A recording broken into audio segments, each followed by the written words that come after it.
By now, Prehistoric Planet 2 is out, and I have no doubt it's going to be a massive success. Now, in reading things online, particularly Twitter and some YouTube comments, it seems to be that the best looking sauropod design from the first season and the second season is none other than the Indian sauropod known as Isisaurus.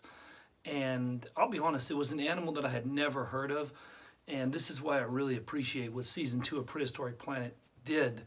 Was they introduced new animals. I'd never heard of this animal. Didn't know much about Indian dinosaurs in general. I had heard of Rajasaurus, the theropod, but I had actually never heard of this new sauropod before. And it seems to be that people really love the design. The design of this animal, Isisaurus, is really beautiful. The coloration on it, and the opening scene of Badlands opens with this herd of them migrating through this volcanic activity. Really spectacular. I don't think anybody ever gave any thought to dinosaurs moving in and about lava and magma. That in itself was really worth seeing. The music was incredible. It was very eerie and surreal. But it really wasn't until the sauropods were laying down in the volcanic ash, kind of, the rocks, that we saw one of them kick some gravel on another one, that we really saw the amazing coloration of them.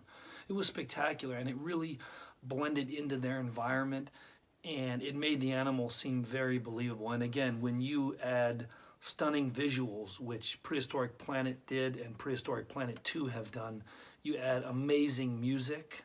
Shout out to the music. The music is incredible, by the way, both seasons 1 and season 2. And when you add the most detail-oriented CGI that any of us have ever seen, you get an animal that looks as real as can be. For all intents and purposes, it may as well be a real dinosaur. But from reading online, it seems to be that people really like the design and coloration of this Isisaurus more than some of the other sauropods, and I have to agree with them. I did like Dreadnoughtus. It was a little dull in color. I really enjoyed learning about the Mongolian Titan, which was brief, and seeing some of the other sauropods in there.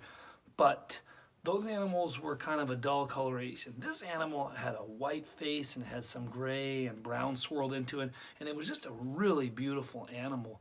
It was spectacular, to say the least.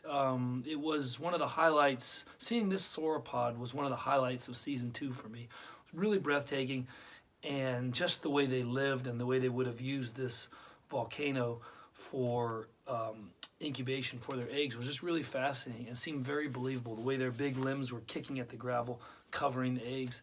Everything seemed as though you were watching a nature documentary. And I think this is why this series is so beloved, and it's unlike any of us have ever seen before. We've never seen things this real. But again, one of the highlights of season 2 for me was the Isisaurs, the pack of them, the herd of them moving through this volcanic activity. Let me know your thoughts on this. What did you think of this new sauropod, Isisaurus, from India? Let us know in the comments section down below. Take care.